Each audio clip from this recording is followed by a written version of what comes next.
Bonjour Véronique Bédag. Bonjour Marc, bonjour Célia. Vous êtes à la tête de Nexity, c'est le premier promoteur immobilier en France, 8000 salariés, 4 milliards et demi d'euros de chiffre d'affaires. Vous couvrez tous les métiers de l'immobilier, c'est-à-dire la rénovation, la transaction, le syndic aussi, ce qui vous permet d'avoir un regard global sur ce qui se passe aujourd'hui. Il se trouve que les derniers chiffres de l'immobilier sont tombés hier pour la première fois depuis 10 ans.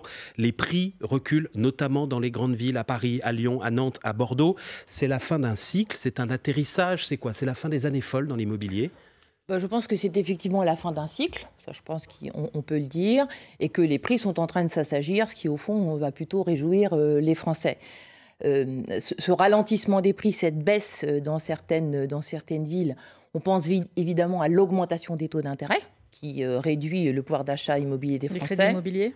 Je pense que le marché de l'immobilier ancien souffre aussi aujourd'hui de la mise sur le marché, qui je pense est assez massive, ce qu'on appelle les passoires thermiques. Ça, on va en parler parce que c'est un sujet important, voilà, celui des passoires et celui de la rénovation. Et donc ces passoires thermiques que les propriétaires choisissent de mettre sur le marché, elles connaissent un abattement des prix. Quand vous achetez une passoire thermique, vous vous dites il va falloir que je fasse des travaux. L'abattement des prix, c'est entre 5 et 15% à peu près en fonction de l'endroit et de l'appartement dont on parle. Donc évidemment, ça a un effet aussi immédiat sur l'évolution des prix sur le marché de l'ancien. Bon, donc très clairement, retournement du marché en ce moment. Jusqu'où ça va baisser cette année? Écoutez, ça Century 21 et l'AFNAIM, qui sont les deux poids lourds des agents immobiliers, disent 5 à 10% de baisse en 2023. C'est pas rien. Alors ça avait beaucoup augmenté, mais c'est pas rien. Ça avait beaucoup augmenté et je le redis, il y a quand même un très fort impact de l'arrivée sur le marché de ces passoires thermiques sur lequel on constate, nous aujourd'hui on a constaté l'année dernière des abattements de l'ordre de 5 à 15%. Oui. Les Français mais là, 5 à 10%, c'est sur l'ensemble des logements en France. Il va y avoir un très fort impact, je pense, de l'arrivée sur le marché de ces passoires thermiques qui arrivent quand même de façon assez massive. Et ce qui se passe dans les grandes villes que Marc a cité, est-ce que ça peut se généraliser sur tout le territoire français ?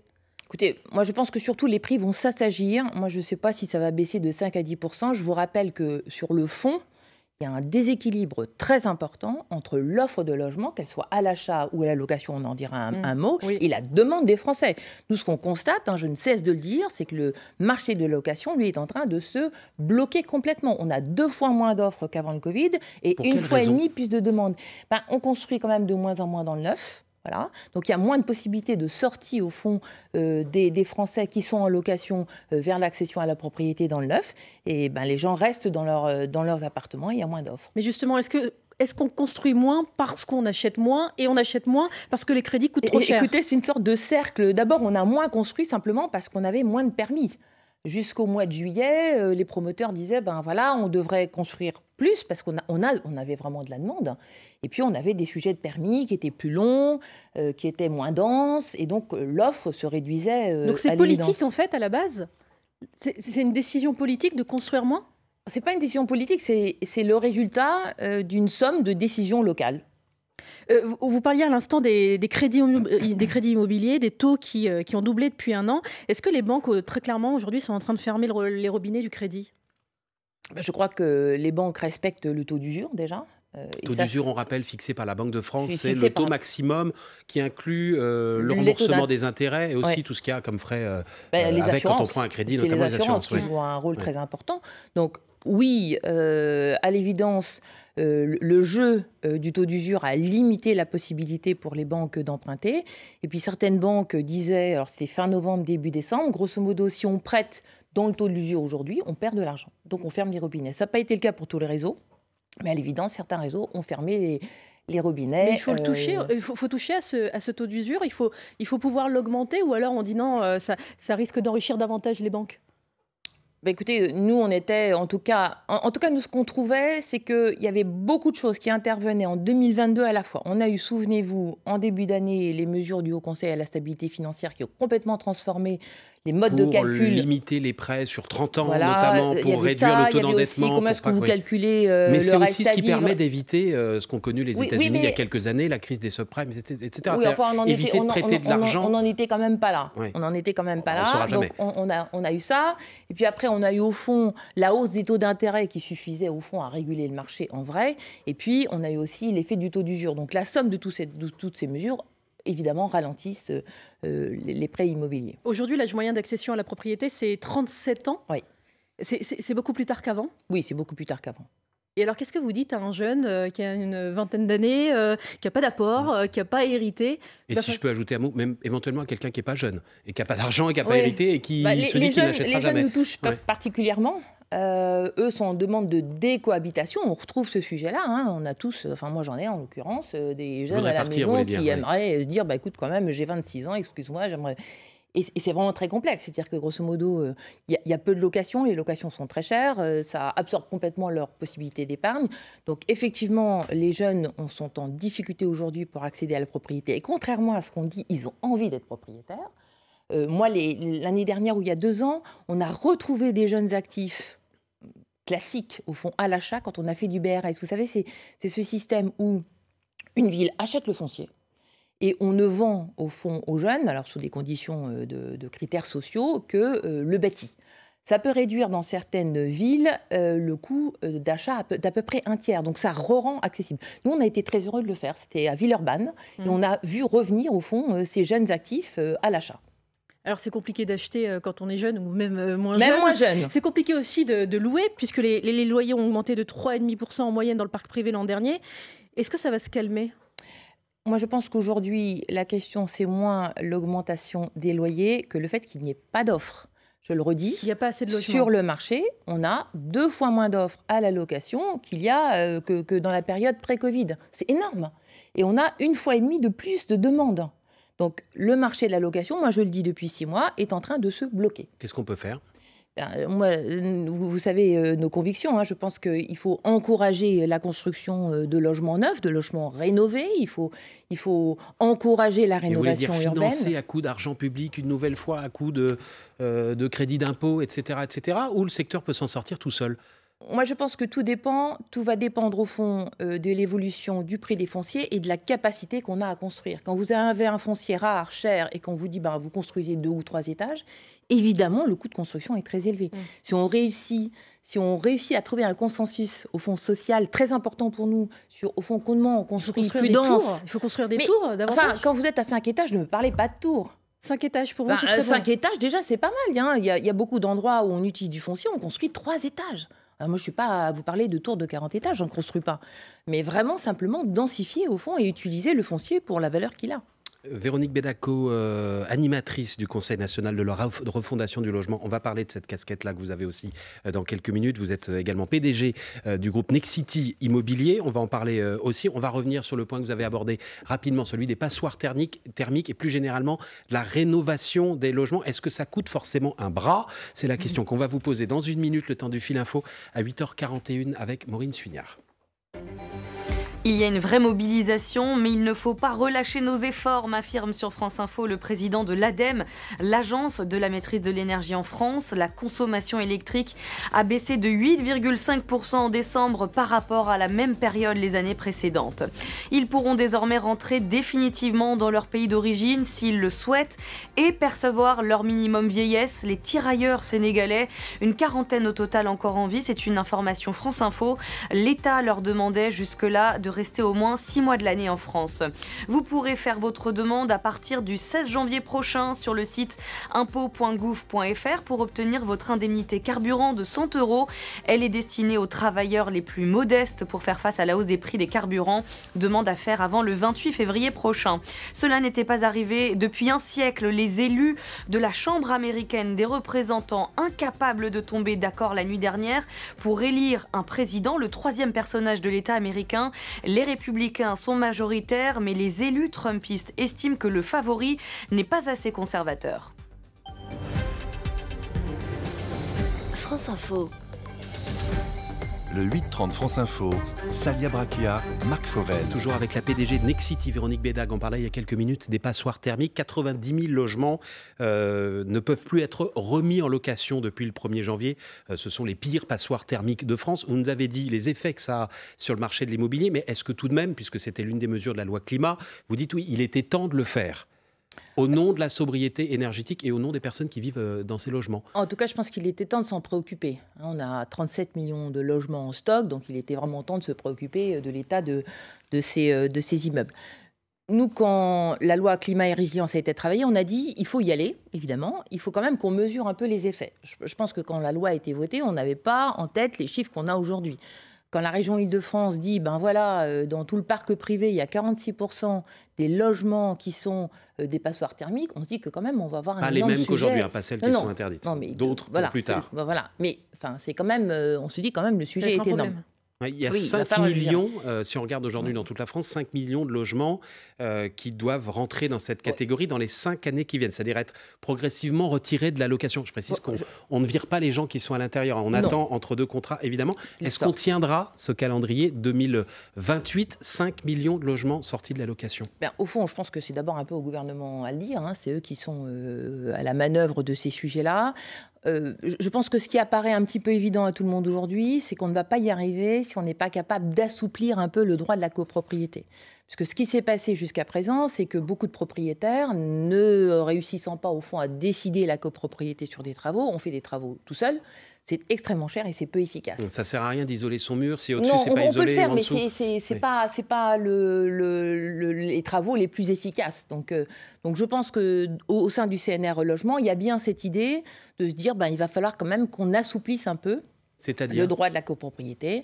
Par exemple, nous, on a parce qu'on le fait, on a à peu près, et on pense qu'on a beaucoup travaillé, on a 60 dossiers qui ont réussi à sortir, il y en a 300 dans le pipe, mais vous n'imaginez pas le temps que ça nous prend, c'est absolument incroyable. Il faut 3 AG quand même. Il faut aller chercher chaque copropriétaire, il faut aller chercher chaque les convaincre qu'il va falloir payer plusieurs dizaines de milliers d'euros, que ce sera rentable sur plusieurs années, il faut, peut-être ou pas. Il faut d'abord identifier quels sont les bons travaux à faire, c'est quand même la première étape, il faut les travaux efficaces. Après, il faut aller chercher toutes les subventions, il y en a, c'est pas si simple, c'est jamais si simple qu'on le dit.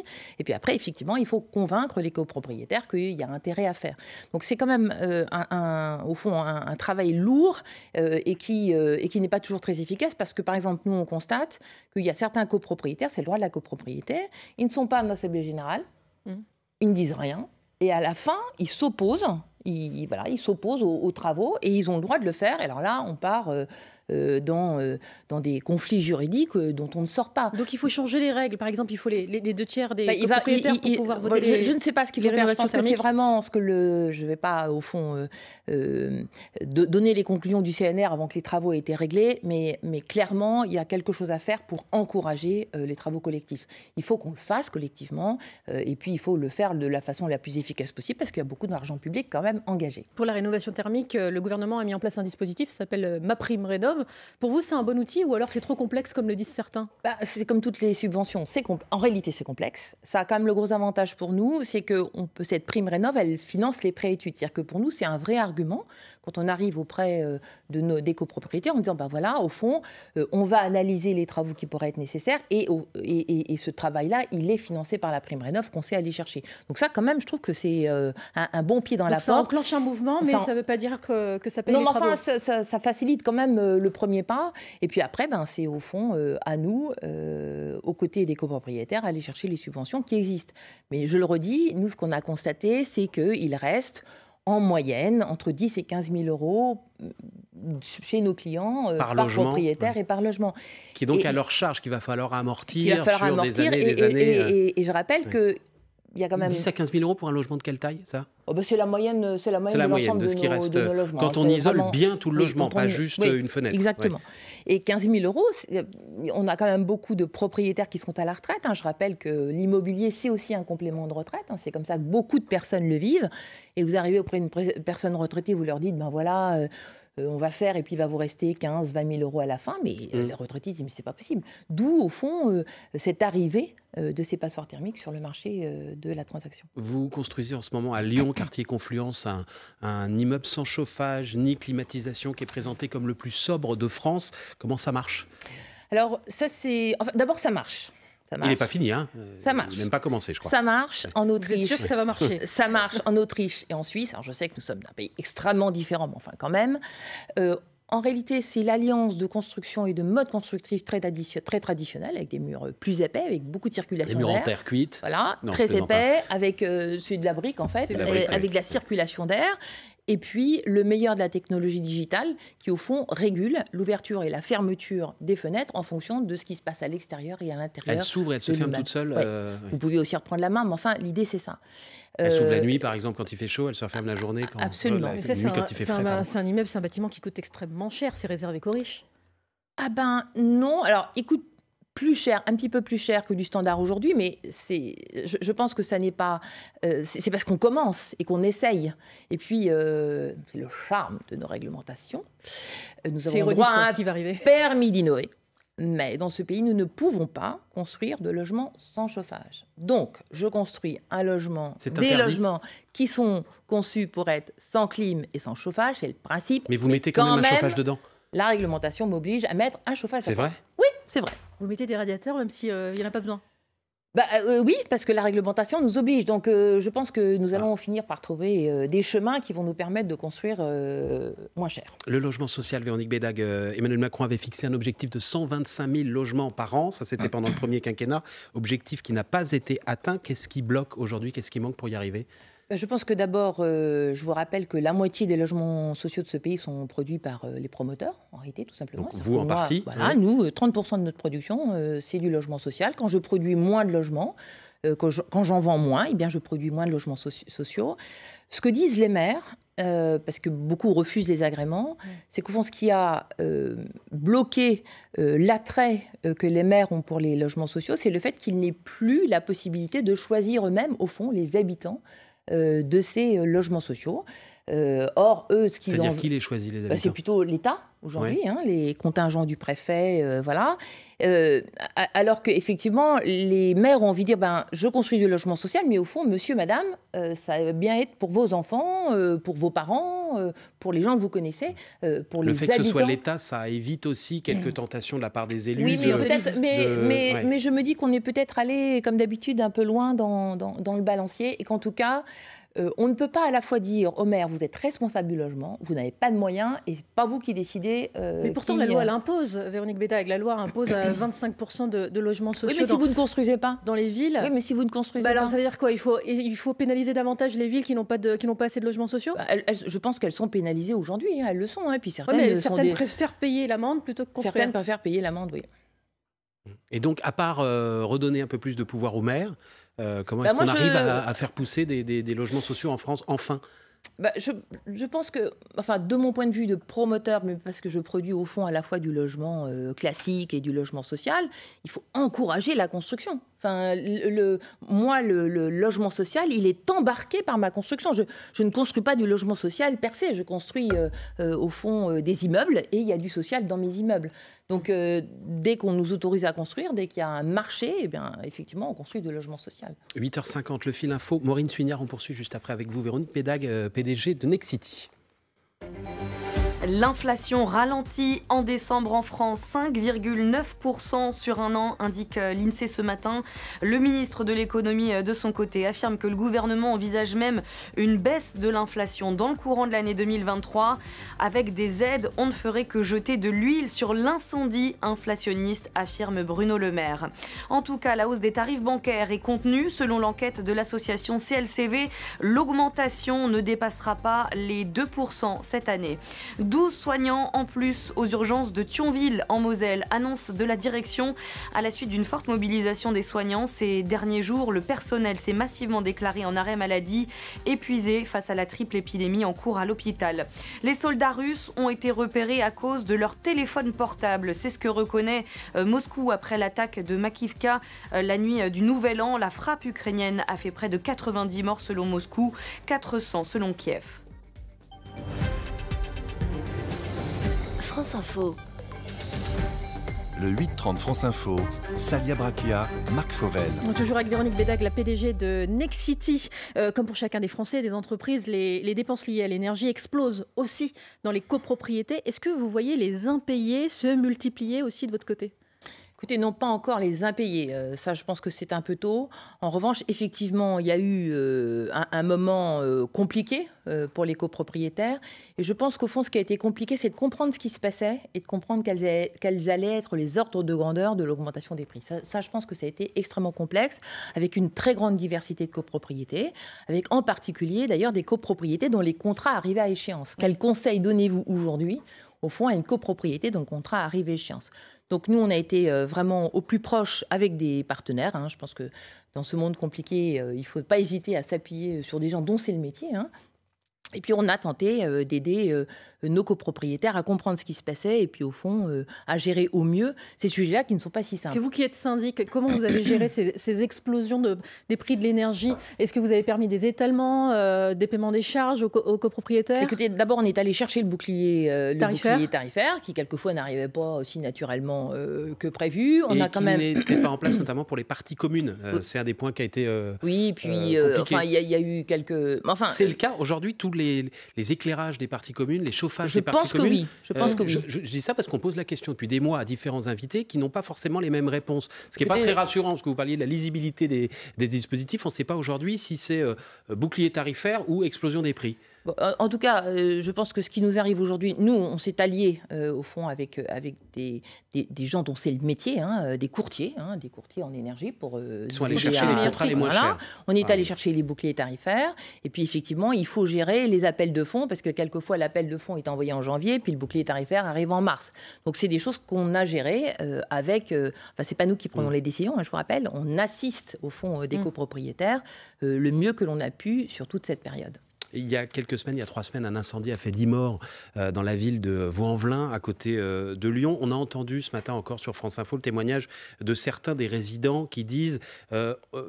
même si on ne sait pas quelle est précisément l'origine de cet incendie, mais ça se passait mal depuis des années. La situation se dégradait depuis des années parce que nous, les copropriétaires, c'était une copro privée, on n'arrivait plus déjà, faute de revenus suffisants, à changer une fenêtre quand une fenêtre était cassée, à améliorer la sécurité, les dispositifs. Il y a beaucoup de copropriétés qui sont aujourd'hui dans ce cas en France qui n'arrivent pas à faire face aux dépenses du quotidien. Qu'est-ce qu'on fait là encore ? Écoutez, moi, je pense que c'est un sujet essentiel. Je ne suis pas sûre que le gouvernement le prenne complètement en compte. La Fondation de l'Abbé Pierre dit qu'il y a quand même 4 millions de Français mal logés. Fondation Abbé Pierre, dont le délégué général Christophe Robert co-préside avec vous le Conseil national de la refondation. Et je pense qu'au-delà des passoires énergétiques, il faut vraiment qu'on se préoccupe de l'état d'un certain nombre de bâtiments dans nos villes. Enfin, moi, je constate quand même que on voit s'effondrer un bâtiment à Lille, on en voit un autre à Vaux. Enfin, il se passe quand même des choses. Donc, pourtant, aujourd'hui, c'est entre les mains des copropriétaires privés uniquement. L'État n'a pas à s'en occuper, sauf si l'immeuble devient insalubre. C'est-à-dire quand on est au bout. Les villes, quand même, peuvent regarder. Elles peuvent regarder. Il y a quand même des villes qui se sont dotées d'instruments. Il y en avait une à Paris qui s'est vraiment attaquée à l'insalubrité. Pas si simple. Le droit de la propriété est un droit assez féroce, y compris dans ces questions-là. Mais là, pour le coup, les villes ont un vrai rôle à jouer et de surveillance à exercer. Enfin, là... Il y a de la surveillance à faire, mais est-ce que vous pensez, comme des télécommunistes qui ont écrit à Emmanuel Macron, qu'il faut financer parfois à 100% des travaux d'urgence nécessaires pour que justement l'immeuble soit en sécurité? Je pense que ça existe quand il arrive que des sociétés d'économie reprennent, rachètent des bâtiments. Sur Paris, c'est ce qu'on a fait. Sans les racheter, c'est les copropriétaires ne peuvent pas payer. Vous êtes quand même obligé de les racheter, parce que grosso modo, si vous mettez de l'argent public dans la rénovation complète d'un immeuble, il n'est pas illogique que la propriété en vienne quand même donc il faut une contrepartie à la puissance publique, sinon on va passer dans des choses compliquées. Je sais que vous attendez la question. Vous avez été contacté au début du quinquennat d'Emmanuel Macron. Non, je n'attends pas cette question, parce que je ne suis pas une femme qui conduit en regardant dans le rétroviseur. C'est pas là où je veux en venir. Vous avez été contacté pour Matignon, pour prendre Matignon. C'est Elisabeth Borne finalement qui a eu le poste. Elle était à votre place hier. On a parlé longuement avec elle de la réforme des retraites 64 ou 65. On saura dans quelques jours. Dans votre secteur, dans le secteur du bâtiment, est-ce qu'on peut travailler jusqu'à 64 ou 65 ? Vous voyez où je voulais en venir finalement. Oui, je comprends où vous vouliez en venir. Il y a une grosse boucle. Ça a été un peu long, mais j'y suis arrivé. C'était pas complètement naturel, mais nous y sommes. Merci. Non, moi, ce que je pense sur cette réforme de retraite, moi, je pense qu'elle est indispensable. Voilà, il va falloir quand même rééquilibrer nos régimes de retraite. Après, on peut discuter. On peut porter des parfums jusqu'à 65 ans. Je pense que ce qui est vraiment important, ce qui est vraiment très sensible dans ce que j'entends, c'est l'équité. Et l'équité, il faut alors, je ne sais pas, moi j'ai lu les journaux comme vous, je pense qu'Elisabeth Borne n'a pas fait de déclaration hier sur ces sujets d'équité. Enfin, en l'occurrence, mon coiffeur qui travaille depuis qu'il a 16 ans, qui est debout, il a mon âge pour tout vous dire, il est debout depuis qu'il a 16 ans, je peux comprendre qu'il parte à la retraite avant moi. Enfin, ça me paraît même un élément d'équité minimal. Enfin, et celui qui porte les parpaings chez vous pour construire les bâtiments. Pareil. Donc voilà, je ne sais pas par quoi ça se traduit. Du coup, il reste qui à 65 ? Je ne sais pas, mais je ne sais pas comment la réforme est conçue, parce que là, ça dépasse largement mes compétences de PDG de Nexity. Mais je dis juste qu'il faut que les gens aient le sentiment que c'est équitable. On est tous prêts à faire des efforts, je crois. Et puis, je pense aussi que les Français sont capables de comprendre que si on continue à mettre tout l'argent qu'on met dans les retraites, on en mettra de moins en moins dans les services publics. Et quand même, le fait qu'on ait mis moins d'argent dans les services publics, on commence à le voir. Merci à vous, Véronique Bédague. Les conclusions du Conseil national de la refondation sur le logement au mois de mai, vous savez ce que je vous propose, vous revenez ici même avec grand plaisir. En mai avec Christophe Robert, qui est l'autre animateur de ce Conseil national, pour nous les donner, si vous voulez bien les donner aux auditeurs avec grand plaisir. Et aux téléspectateurs de France Info. Merci, bonne journée à vous. Merci.